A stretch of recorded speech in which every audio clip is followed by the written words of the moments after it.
Your boy Mickelson's in the news. Oh yeah, Lefty. Lefty is in the news and not in a good way. Not in a good way. That's surprising for him, to be honest. This whole situation.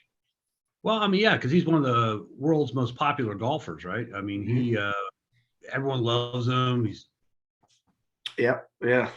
No, he's Joe Cool. signs all, yeah, signs autographs. He's been successful for a long, long time. Mm-hmm. Been in a movie or two. I mean, this guy is the ultimate successful golfer outside of Tiger Woods right now, right? But sometimes when you think you're the smartest one in the room, I think it's kind of reminds me a lot of when Aaron Rodgers went on McAfee and lectured us all about his life and leave him alone. Like he just thought that first time he was on that just how he thought that everyone should just understand exactly what he's saying and be sympathetic because he's such a smart guy. And it just reminded me of Mickelson so much. I think it screwed Rodgers for a lot of people, but not like this because Rodgers it's a little different, but yeah. Yeah, I mean, so Rodgers, he had kind of a political / opinion, but Mickelson, no, it was all about the money, money. So he, Alan Shipnuck, the writer, is writing a biography that he's calling unauthorized, but for some reason he's interviewing Mickelson back in November. And in an interview with Shipnuck, Mickelson is talking about this new proposed Saudi league, and he's disclosing just how much he is involved with it, to the tune of actually having lawyers draw up papers on how it's going to function. And then he just really says the quiet part out loud. Yeah, right. And yeah, so yeah, essentially saying, yeah, they're not the best people in the world. I don't think that was his words. I can't remember, but not the best people in the world. Different words. And seriously, so this guy has the temerity to come out and announce, like, hey, I know who they are, but I want my money. And I want the leverage over the PGA. So, okay, let's he admits that they killed Jamal Khashoggi. He's saying that. He's saying I think it's Khashoggi. If sorry, sir. He's saying he knows that if you're gay in Saudi Arabia, you got a problem. They could kill you for that. I mean, he comes out and says they're scary motherfuckers. And he also says he doesn't really care if this league does well. He just wants to use it as leverage over the PGA. So if we unpack that a bit, he's saying he knows who he's getting in bed with. Yeah, right. He doesn't care as long as he's getting leverage over the PGA Tour, which it would turn into more money. So obviously that's the be all end all. Obviously, right. So definitely for Mickelson, I guess. But well, I think I believe, and there's been one pro came out and said there's at least 17 guys who are ready to go. I'm telling you, this backlash stuff, and the other golfers like Rory and all them coming out and saying, "Man, I don't agree with Mickelson." Bullshit! I guarantee you, they'd be first in line if it meant they can make more money. Do you agree? I don't think several of those guys. I don't think the Rorys, the Justin Thomas, the Jordan Spieths. I don't think those guys were ever on board because they're young and hungry. They still want majors. You go play with the Saudis. There's no majors. You're not. It's literally about the money. It's literally right. That's all it's about. That's the whole thing. And I saw an interview with Adam Scott, Mr. Irrelevant. I saw an interview with Adam Scott. And he's saying that he's saying the idea of a 14 tournament season really appealed to him with guaranteed money. Well, I agree with him. That sounds awesome. Where do I sign up? I mean, it's like these guys who were intrigued. want government jobs where they just show up, don't have to do much, doesn't matter if they win, because Sure. they're going to get paid. And it's only 14 weeks out of the year. And the rest, I mean, it's quality of life. I get that. No doubt. I get it. But who you get, first of all, who you get in bed with, right? That's the And they don't want you. They want the big names. They're not after you. I mean, he's a bit kind of a big name, but he was. But they don't want you. They want Tiger. They want Phil. They want the draw. They want Spieth. They want Thomas. Yeah. They want all Hovland. They want John Rahm. They want all these guys. So, the thing was that I think there was some of those guys. Dustin Johnson was rumored to be really, really interested in this.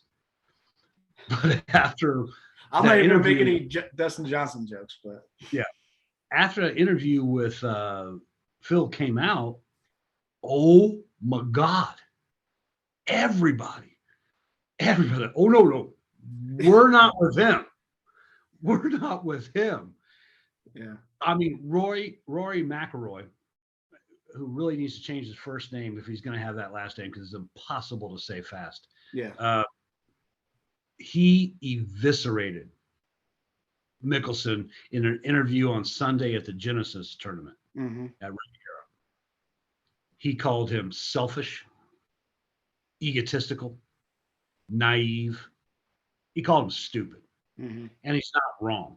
No. He eviscerated him so bad that after that, I mean, you have Dustin Johnson, Bryson DeChambeau saying, no, we're not any part of it. We're PGA. I mean, they're bowing to the PGA. Right. And the PGA Tour did everything they could to get all their stars this weekend to denounce this league, and they did a wonderful job. It was masterful. It was masterful. So if Mickelson's theory was he's going to use this as leverage, he not only screwed himself with the PGA, he probably screwed himself with the Saudis, because why would they want to be in bed with him when he came out and said, I don't care if this league does well, I'm just using them. So that's why you haven't heard from Mickelson on any sort of social media.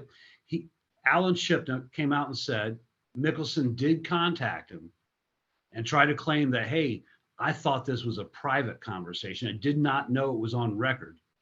And Shipnuck told him with no ifs, ands, or buts, you knew damn well this was an on the record conversation. This was for the book. You knew that. Right. And Shipnuck went out and bless him. Although I kind of wonder why it took him so long to come out with this interview, because he's had it since November. He could have come out with it any time. So the timing's always strange with these things. But yeah, strange is the word I would use. Yeah, strange. Mickelson's persona non grata anywhere, right? I mean, it's radio silence from San Diego. You haven't heard a word from this man. I don't know how he spins this going forward to rehabilitate the image of everyone's favorite golfer. I don't know how he does it. Do you have a thought? No. First of all, there's going to be the loyalists, because that's how it always is. Sure. And frankly, the idea isn't batty, just where he went with it and who he went with it with made it such a dumpster fire that and the way he talked about it is, oh my God, you want to talk about sticking your foot in your mouth? Holy moly, he's down to his kneecap. I mean, this is ridiculous. I'm amazed.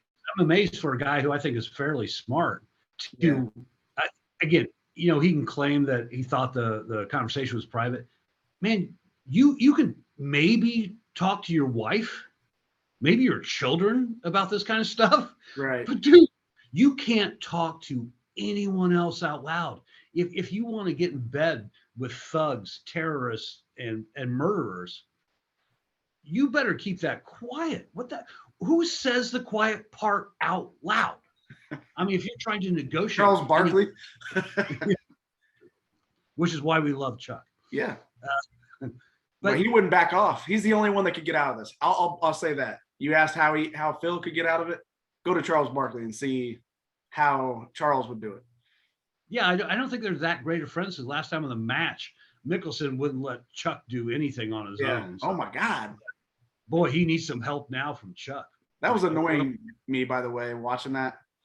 I was pissed. It's like, let Chuck have fun, man.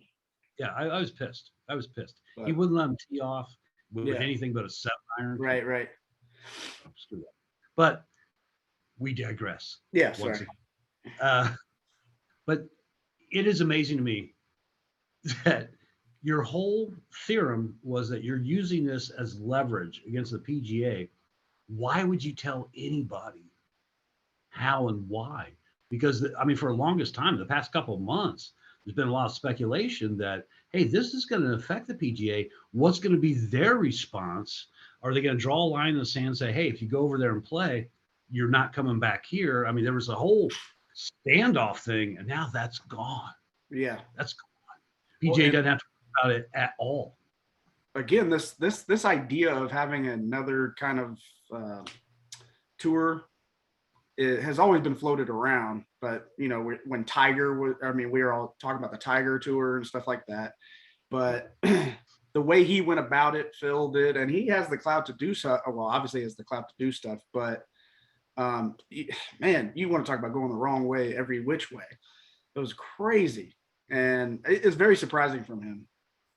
And amazing how fast it got sideways, man. This, again, just a week ago, this thing was all very viable. And all of a sudden we're here now where this is dead in the water. As Rory pointed out, a reporter had a follow-up question. Well, who do you think would go there? He goes, who's left? Who's left? Right. There's nobody. Adam Scott. Yeah, Adam Scott maybe, because he still hasn't come back out. Yeah. Who's left? You can't go now. Phil screwed it for you. You can't go there now. If you have an ounce of self-respect, you can't. Mm-hmm. This man just screwed it for you. Yeah. So good job, Phil. Phil, good job. Good job. Amazing, man. I'm very interested to see who he hires, because he's going to have to hire somebody. Yeah, what PR firm is out there that's what I'm saying. And if it works, dude, everybody and their brother should hire this PR firm, because this is crazy. It's one of those, like, a PR firm's like, man, we could hit a home run and we'll have work the rest of our lives if we can fix it. As you should, because if you can rehabilitate this, look, you can go with the time-tested. I don't think Oprah's on the air anymore, so yeah, you can go. Yeah, maybe a special of some sort. Yeah, you can go with the time-tested theory of time will heal this. But how long can he hide, man? How long can he hide? Because the next time he's with a microphone in front of his face, the man's in trouble. Yeah, the man's in trouble. And then he's going to say, no questions about that. Okay. Yeah. Good luck with that. Then there are no questions. Thank you, sir. Yeah. Enjoy the PGA Champions Tour. Yeah. That's it. Well, good luck to him, I guess. But good luck to you, Phil. I've always loved Phil.